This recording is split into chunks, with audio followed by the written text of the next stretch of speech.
Hello,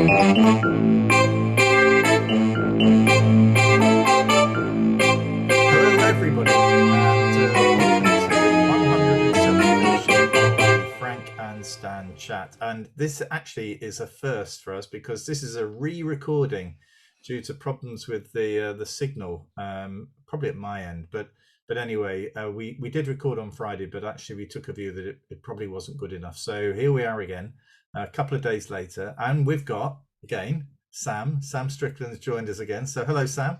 Thank you for having me again. I That's didn't put you off the great. first time. No, that's fantastic. Thank you for finding the time today because I know it's a Sunday afternoon. So, and Stan, how are you today? I'm very good today, thank you. Great. So, Sam, will you just sort of give a little introduction to yourself again, so that people know who you are and you know what you're about, and actually you got a new book out. Yes, indeed. So yeah, my name's Sam Strickland. I started out many years ago as a history trainee, trained by Christine Council. I worked in an upper school in my first school, so we worked with year 9 to year 13 pupils as a history teacher, a head of history, a lead practitioner for teaching and learning, an assessment for learning at the time. That was very sort of big in that kind of early phase of my career. And I worked for the North Bed Skit Consortium whilst I was at that same school, training history trainees. I then moved to a salubrious all-girls school. Oh, really? I didn't know that. You didn't mention that before. As an assistant head teacher, head of sixth form, and had 5 fantastic years there. It was absolutely brilliant school and was part of a consortium arrangement with 2 other schools within the town. I then moved on to become a vice principal and wore, I think, every hat imaginable, from safeguarding to student care, to teaching, learning, to curriculum, to timetabling, etc. And I was an associate principal of that school as well for a period of time. And again, another fantastic opportunity. I've also worked in a free school within that same trust to help them secure their first ever set of GCSE results. I've delivered nationally on varying MPQs at varying different levels. And now in my current incarnation, I'm the principal of the Duston School, which is an all-through school. We start from early years, we go through to post-16.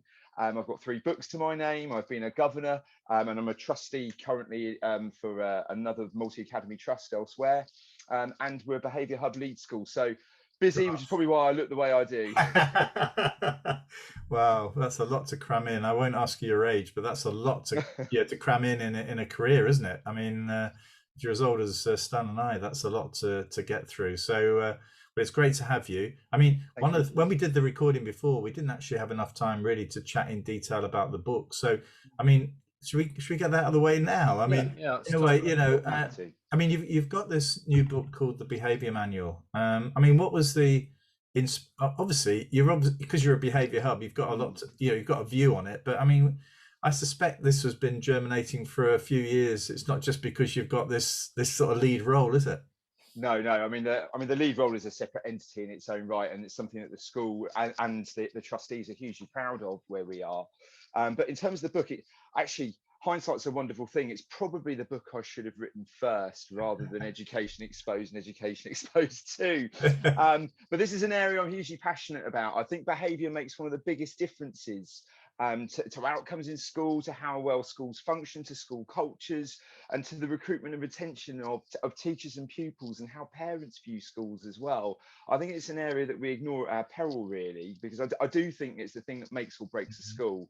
And I've got a lot of experience in behaviour, having worked in varying different schools and differing roles, but most of those roles have always encompassed behaviour in some way, shape or form.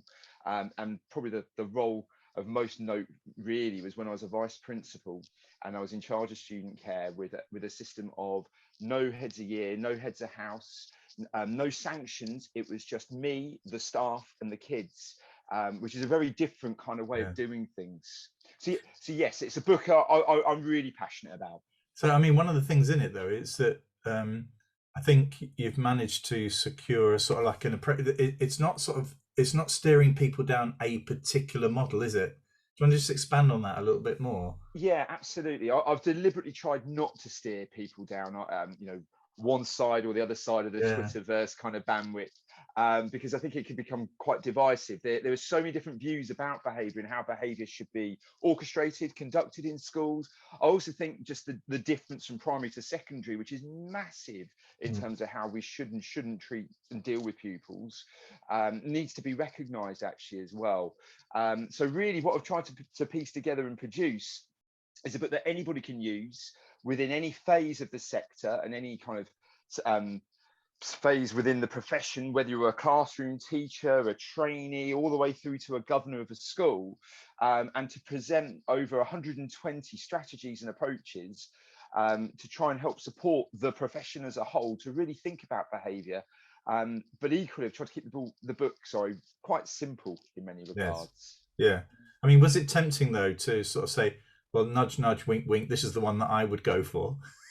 It was hard not to at times, but I do take the view that context is also key as well. And I think about that through my career and the different schools I've worked in and the approaches that have been relevant and appropriate to the varying settings are completely different to perhaps the approach that I take in my current school.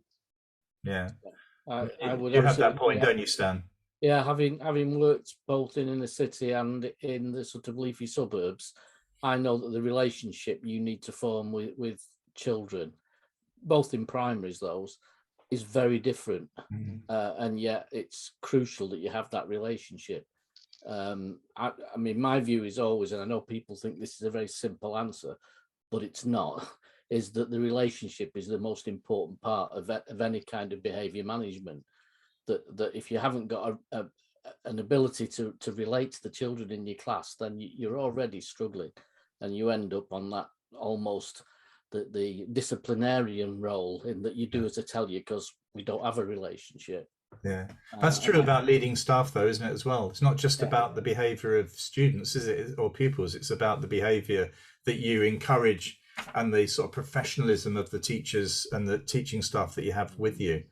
So I mean, about the culture of the school, then, Frank. That's that lovely word. Favourite thing to come back to. It is more and more, not being in the school anymore, but more and more, I'm recognising that is really the key thing. And I really do think heads and leaders of schools need to sit back and think, what kind of school do I want to be leading?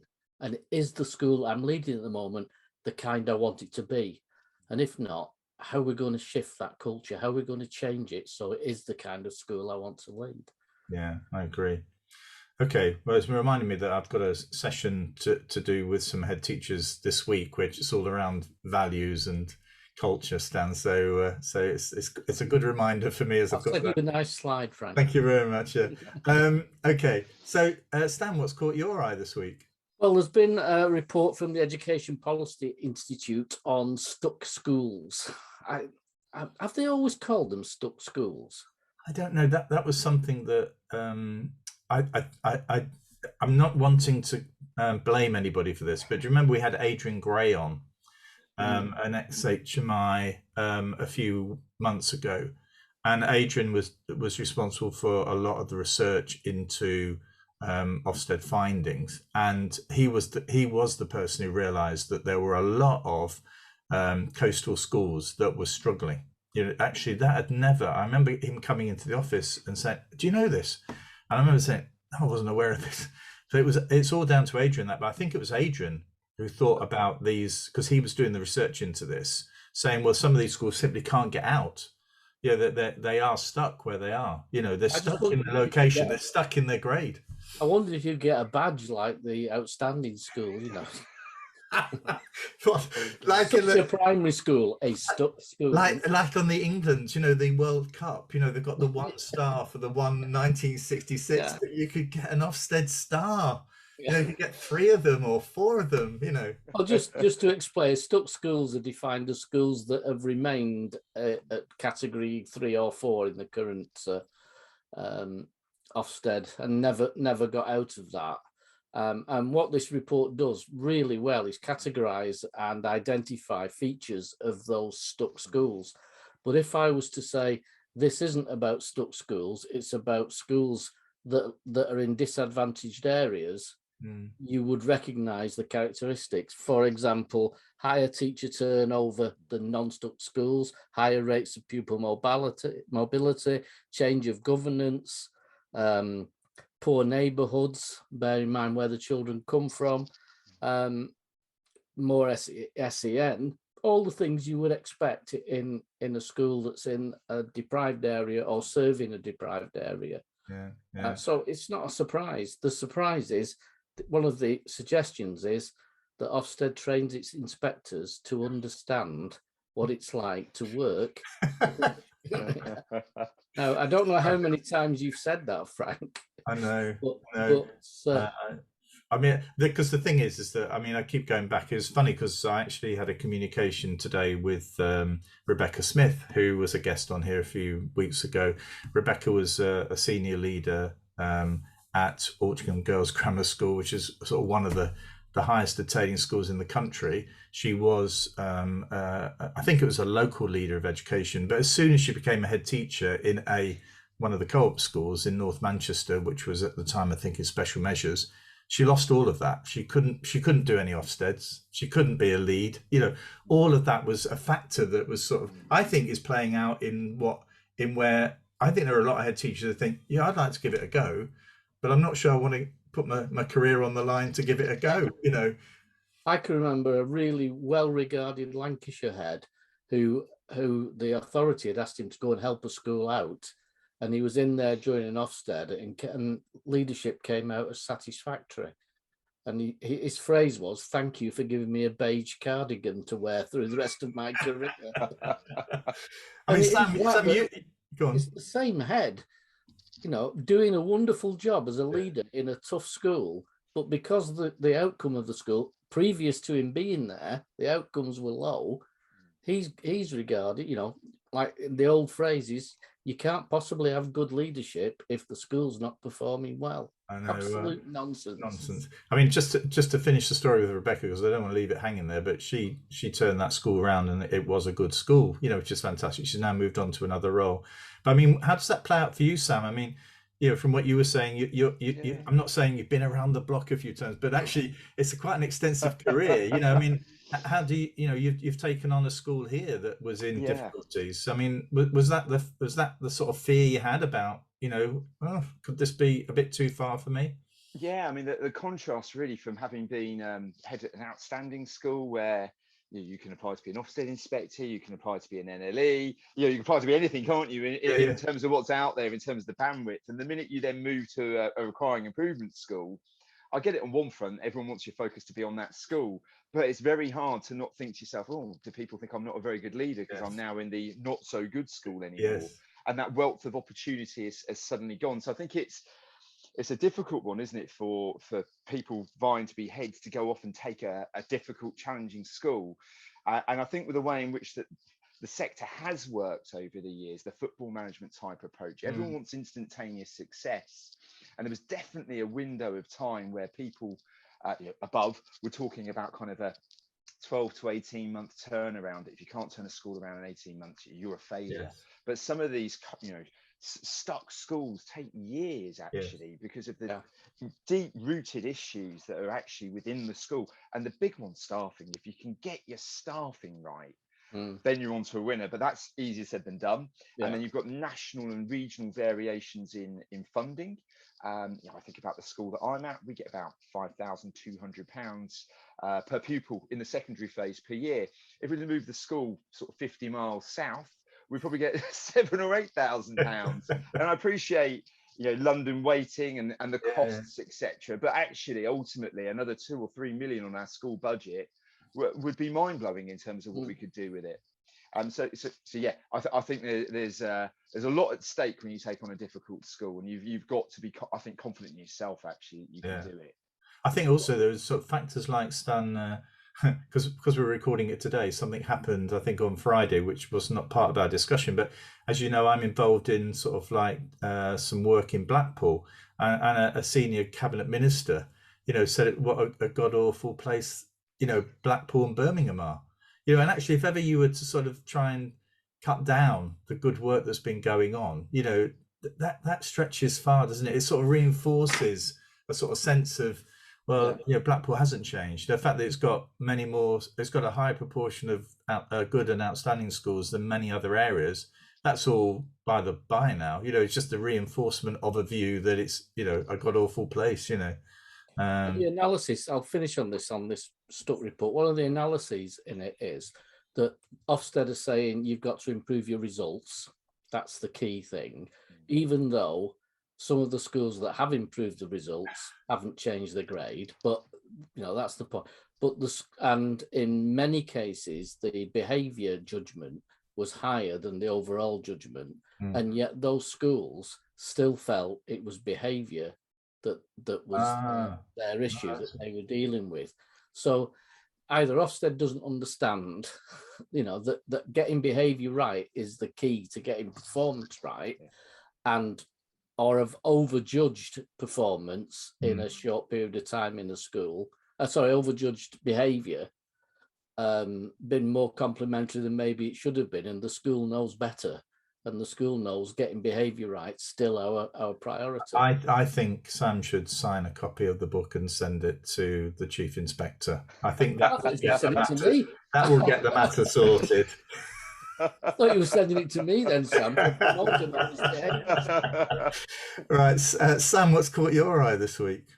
I mean, this week we had a regional school commissioner meeting online to talk about the white paper and the findings of the white paper. And I know none of this is new. The white paper's been out for quite some time, but thinking about the starting salary of teachers progressing potentially to 30,000 in the next 2 years, even though that should have happened without being too political, perhaps 3 or 4 years ago, issues in and around recruitment in general, but also outcomes for children, and thinking about how every child should be able to positively achieve in maths and English, which of course doesn't take into account the kind of national distribution of grades and how that roller coaster actually works in reality. Maybe someone's planned it through for the future, that there'll be kind of a set benchmark to get a 4 in GCSE maths and English, and this won't be an issue in the future. But in the here and now, for every winner there is a loser ultimately.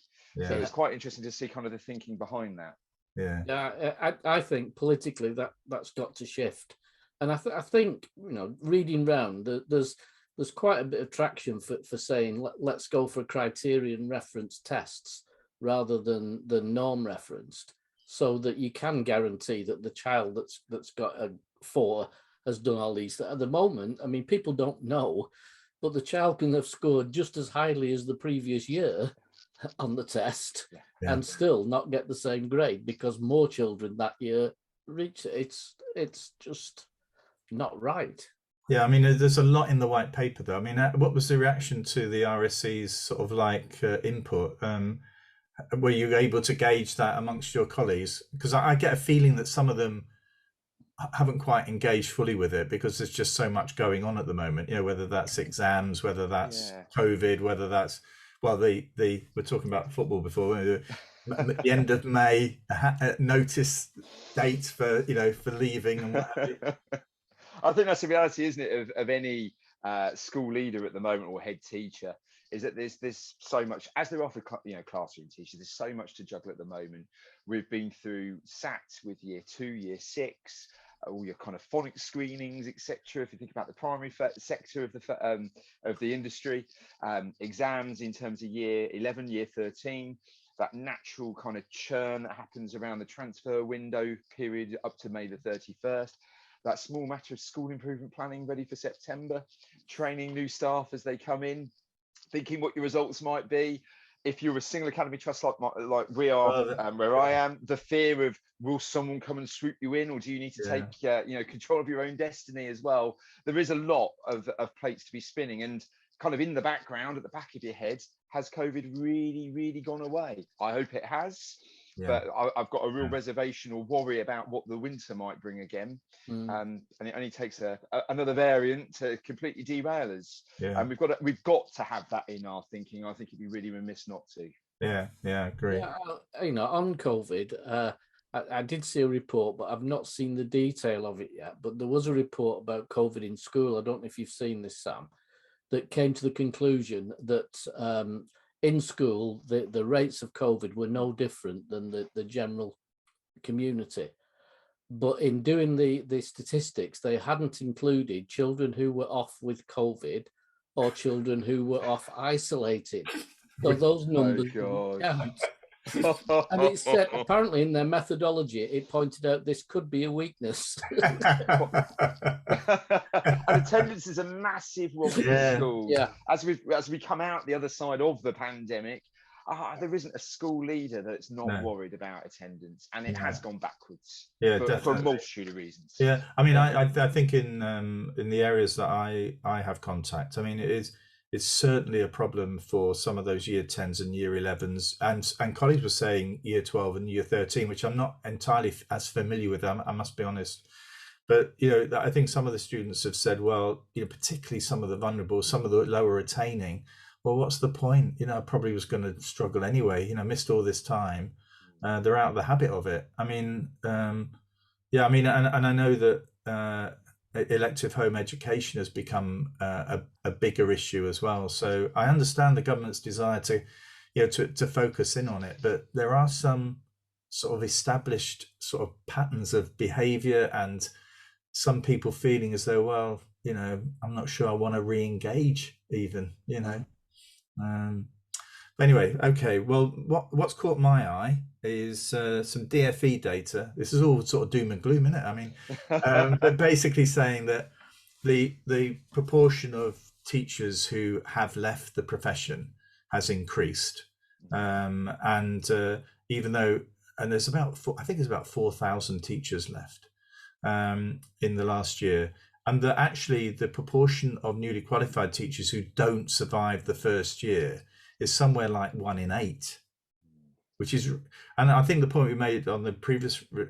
broadcast is, it does seem a really, I'm not drawing you into this now, Sam, so be careful, but Stan and I have said before that it does seem a really weird time to be churning the ITT world at a moment when actually we need every single person into the profession, and it seems really weird that we're going through all of that where there's a high level of uncertainty, but it does feel as though in a way it may not be the fact that the training or the element that is driven by, say, a university department or whatever is the problem. It may be that schools are under so much pressure and so much strain that actually newly qualified teachers come into a world which is quite difficult at the moment, so I mean it's difficult to know where the responsibility lies for that. That expectation, Frank. I mean, I've been responsible, I think, of chair of 2 skits, and my worry was always people who were labelled as outstanding teachers before they'd started teaching. And I understand you've got to differentiate, but somebody coming into your school and maybe a school leader who's not fully understood what the process is of the training and says, there's your outstanding trainee teacher, she's outstanding. No, I used to say outstanding means they can produce an outstanding lesson, that they're capable of doing that, but doesn't mean they're capable of doing that every lesson, every day. You need to help and support them to get to be a teacher, which is probably 3 to 5 years down the track. Yeah. It's not. And some of the ways that we used to train teachers had a phenomenal percentage remaining in after 5 years. The graduate teacher program was fantastic for that, expensive, but the recruitment rate and the rate of the people stayed in after 5 years was in the high 90s. It was excellent. Yeah. You've been in a skit, haven't you, Sam? Yes, I have. From, when was it? 2001 to about 2008, roughly. But yes, I was involved in helping to train history trainees, and it was a brilliant approach across the whole of North Bedfordshire, and a really powerful approach as well, which produced some fantastic teachers. But I do look at kind of the situation facing NQTs last year, ECTs this year, With a pandemic, have they had, I'm not, this isn't meant as a slight against the profession, but have they had the level of care and attention that they might do normally? They've had to juggle things in a way that trainees would never have had to have done before, or early phase teachers would have had to have done before. Remote learning is a different ball game. Being trained online remotely as well. I mean, I think about the remote learning sessions I've engaged in, or courses, and it's not the same. It doesn't land in the same way at all. But I also think the what we're dealing with has changed. Behaviour has changed in schools. I know I'm going to bring that back to behaviour with my own bias. And I'm not trying to plug my book here, but behaviour has become a bigger issue in schools since we've brought children more fully back, and how we deal with that. Because I think some of the behaviours exhibited are more extreme than they were before. The safeguarding issues are more challenging. If you've got attendance issues, and by dint, there won't be a teacher that hasn't got attendance issues, what you're doing to try and help, the moral calling of those children catching up is another challenge. I think there's just so many different plates to spin. And I think, without being too harsh, I think the ECF framework's kind of a missed opportunity so far. There's been a lot of money committed to it, but actually the tick box metrics from some of the local providers have absolutely exploded workload for ECTs. And I see that with my own ECTs in my own school. They reflect very negatively about the ECF framework and what's expected of them, as do their mentors. So I think there's a number of factors really kind of at play as to why people are leaving. And at the other end, you've got nearly 50% of head teachers and leaders on the way out. I was going to come to that. I mean, the vacancy level is significantly higher in the leadership groups, and actually leadership roles are increasingly difficult to fill. And I mean, I don't know, is that something you've experienced, Sam, recently? Is it, or is it that actually you get, one of the things about, you've got a profile, haven't you?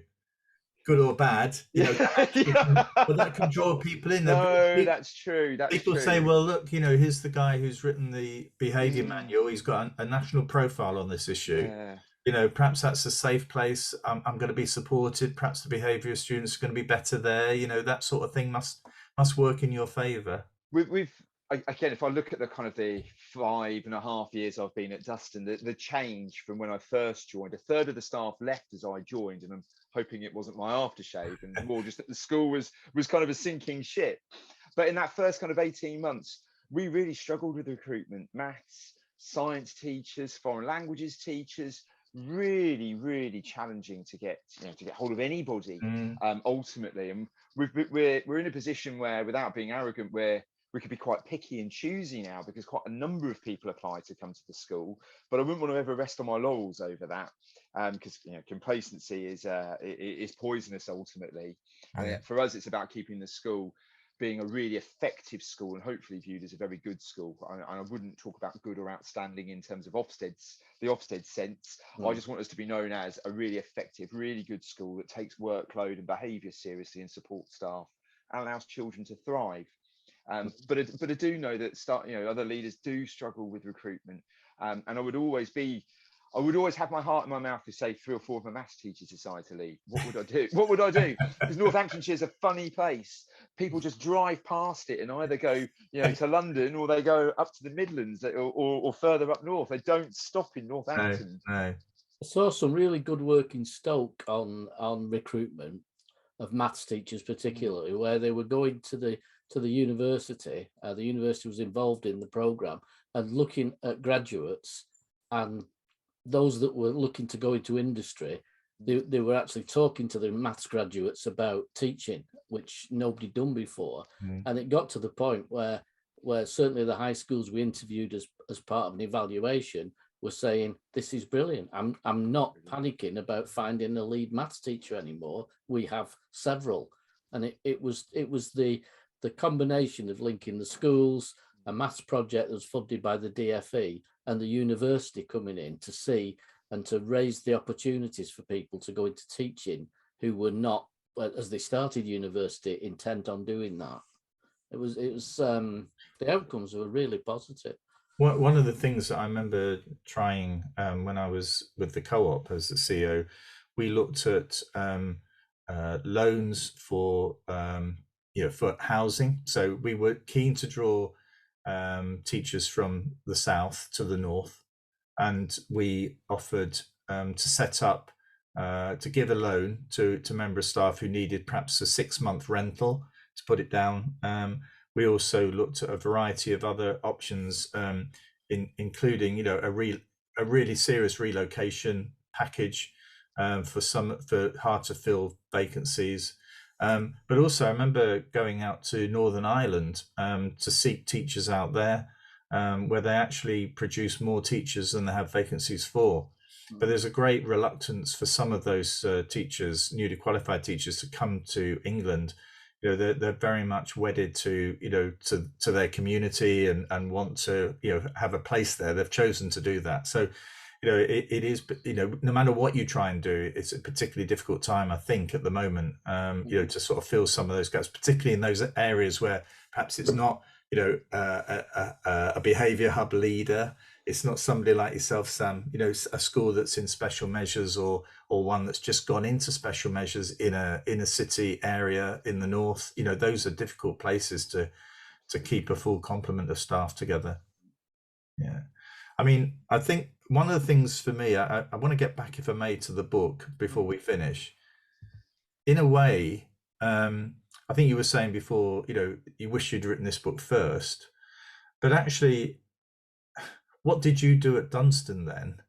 Of those 60 approaches that you've outlined, there is a trail of you selecting some of those 60 options, isn't there?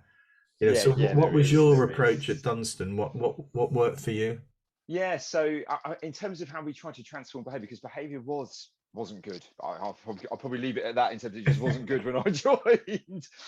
The first 6 weeks, I deliberately met every member of staff individually, one-to-one, even if they were leaving, to talk about them, their role, their responsibility, how they needed to be professionally developed. But going back to kind of your point earlier, Stan, about relationships, the white to the eyes, this is who I am as their head and what I'll bring to the table and how I'll support you, and trying to build a rapport with the staff. The next kind of 7 weeks, because we knew behaviour was broken, was to retrain staff in how to do behaviour, to think about how you de-escalate issues, how you build relationships, how you engage children. We put the role of the tutor at the heart of all that we do within the school, and built our pastoral teams up so they were really visible and ever present across the school. And we really thought hard about consistency of just our visibility. Within the first 2 weeks, so I just kind of backtrack. We had so many extreme behaviours, and the school had stopped excluding for nearly 2 years, that we did bring in a series of, these are simply things we will exclude you for, fixed term. But we wanted to get rid of the kind of 2 to 3% who were absolutely destroying everything. And I very genuinely had staff being physically threatened in the first few weeks of my joining. They were the kind of behaviours you just have to get rid of. They're unsafe behaviours. But then from September to December of 2017, we hit the red button on inset day, even though we'd already trained everybody. But it's a brand new launch, it's a brand new culture. I'd already worked with pupils about changing kind of the ethos of the school and the mission statement. But we did something a bit left field, which is to get rid of all sanctions apart from these fixed term exclusions, to very deliberately rebuild relationships between staff and pupils. And any kind of longitudinal study of where you get rid of sanctions completely shows you've got probably up to about a 9-month shelf life of this working, where you see a positive spike and then it starts to wane. Right. And it was a really deliberate ploy. We wanted the relationship between the staff and the pupils, more importantly for the pupils, to have their belief in the staff rebuilt. I think whatever system I'd have brought in, if I'd done it in September, if it had been kind of a sanction-based system, wouldn't actually have worked first and foremost. Then in January of 2018, having spent virtually half a term training everybody and communicating this out, a very clear, very tiered, very graduated sanction system, which is centralised, was then brought into play. And I remember having my heart in my mouth on kind of day one I was thinking of 2018, thinking, oh gosh, how many? Yeah. 3 out of nearly 1,750 pupils at that point in time, and we're 2,000 strong now. 3 children were in detention after school, right? Because we'd narrated it so much. This is what's coming. And the important bit was why. It's not just we're bringing in a system, we're going to punish you. It was the why. We're bringing in these rules because, and really, really narrated those really carefully to everybody. So how did you involve the staff, the parents, the kids in that? debate, Yeah. or was it actually? I've got some rules here, folks. At the back of this, this is what we're going to do. I mean, we deliberately had an open week for parents to come in and see the school. At a point where perhaps the school was a little bit vulnerable, to be fair. There were points in the day where it was faster and looser than I would have liked it to have been in that first kind of early phase of my tenure. But it was to explain, this is what we're doing, this is why. And you can ask questions, you can challenge if you need to. We very deliberately told staff well in advance, this is where we're going to move to. And again, my view in terms of school improvement is that you give kind of, in its fullest sense, normally we would give 9 months notice in terms of the changes we're going to bring into play for the new academic year. Right. So our January inset day is always, this is what's coming for September. Right. And then after Easter, we go into the real devil in the detail, and then we give all the training in that kind of last phase of the academic year. But it's deliberate because I want staff to think about it, to have time to consider it, time to go away and read if they want to. And actually, if they want to kick my door down and beat me up because I've done something stupid or they don't like, fair enough. You know, come and talk to me, and we don't like this. This is why. That's absolutely fine. But sorry, retracting to kind of that early phase and talking to people. Yeah, absolutely. That was really key within this as well. That we kind of tried to buy a bit of breathing space before we brought something really tight in, because I wanted it to work. Because again, in my own mind, I thought if we bring in a tight system and it falls apart, you've got nowhere to go. Yeah. Fascinating. Well, believe it or not, 35 minutes has just gone, Sam. It's amazing, isn't it? But we do finish with room 101. And actually, you put quite a nice spin on it, Sam, because you actually put something you really liked in room 101, as well as something you didn't like. So I don't know if you want to do that again this time. Yeah. So what if you were to put something in room 101 that you do like, what would that be?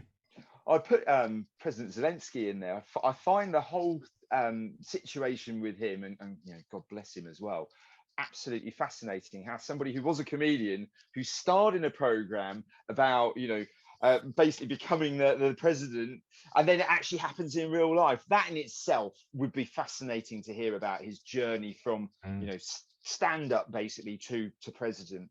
But then equally thinking about what's going on at the moment. And I appreciate there are other war zones within the world, but I would love to know how he kind of wakes up in the morning and is upbeat and is trying to G everybody up and is constantly appealing to the Western world for support, probably knowing he's not going to get it, but he still keeps doing it. I just think that level of resilience is absolutely incredible. So really, in a way, we've got a new little session here, haven't we, Stan? It's sort of, who would you like to meet? Room 101A and room 101B. So let's go to room 101, the real room 101, which is, what don't you like that you would like to put in room 101? So what would that be? I'm an ardent Cambridge United fan, so it'd have to be Peterborough United. It's really interesting you say that, because the guy we had a guy here, I live in Stockport, and he was doing our patio, and just at the end of the season, the football season, and he was on the phone, and we was just chatting. He said, I'm on the phone, my brother, he's the striker at Cambridge United.